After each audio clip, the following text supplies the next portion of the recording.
Man, you know what? I learn stuff. I learn something every day. Welcome to Metaphysical Monday, even though you could be viewing this on a Tuesday or a Sunday or whatever damn day of the week. I just like the way Metaphysical Monday sounds. Peace, y'all. This is Kalai. Like we do, we make videos from our trucks or our cars or our travels because it's our isolated time to talk to ourselves. It's the beauty of our day and age. Or is it a curse? Should we be talking to each other more? That's why we have interactions with humans that are beautiful. Or sometimes unfortunate, untimely. Or are they? I'm a firm believer in emotionalizing your greatness.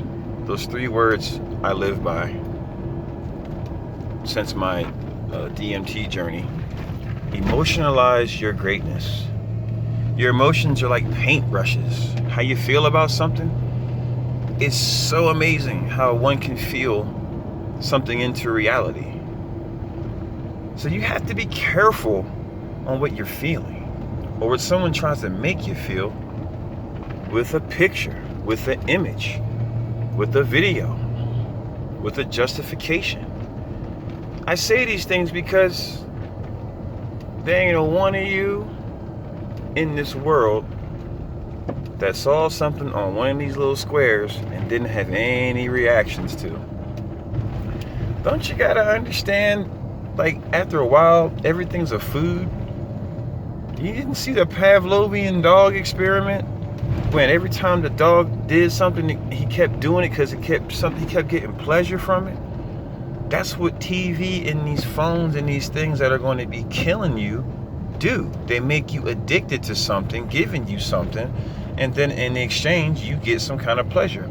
The third thing, which is everything's in threes, is that they get to take your life away, a little piece at a time. Or something from you. You lose freedom. You have to give away your location. You have to give away your... Why is my location so important 10 years ago, 20 years ago, you know? Why is it so important? You know, why are phones, have infrared scanners to all that shit? Man, anyway, that's a whole other story. But emotionalizing your greatness is important. I'm learning this right now. I'm learning that if you can control emotions, you can control the people. If you want them destroying stuff, give them something to get emotional about.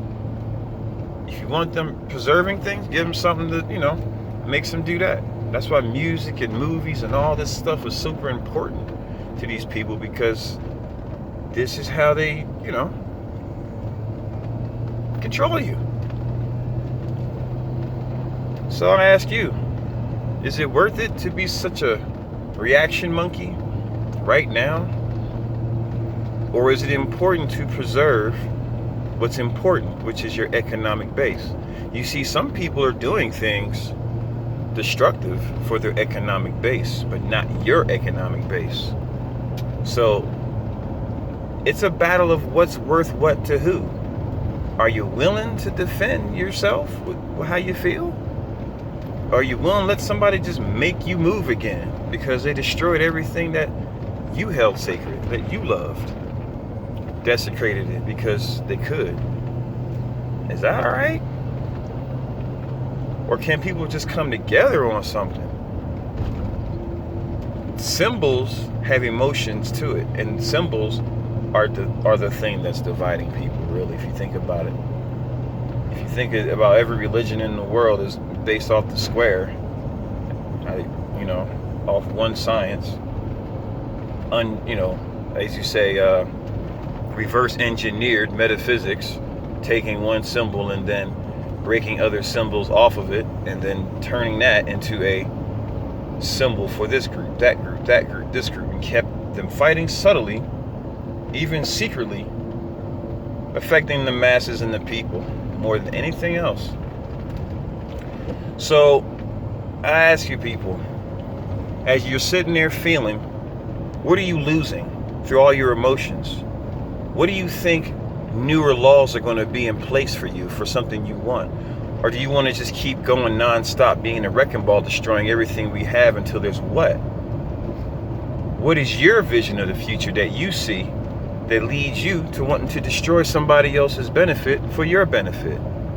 These are all serious questions as you sit there and you go forth in your day. Me personally, I'm ready to defend what I've worked hard for, and I won't tolerate any of it. Me and 3% of this population of America feel that way. Those who don't know what that means, I advise you go look that up. But we are not going to tolerate that kind of action.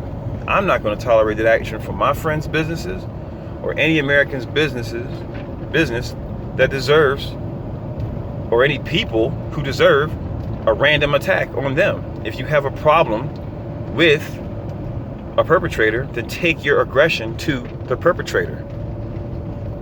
Take it to the perpetrator. I tell you what, you do, if you're smart, if you want to be a smart person, not to be on a tangent, but if you want to talk about smart warfare, you need to win hearts and minds right now. People out there in the groups, you need to win hearts and minds so people can love you and appreciate your vision, and you can get more followers. That's what you need to do. And that's the straight up truth. If you can pull that off, you will win.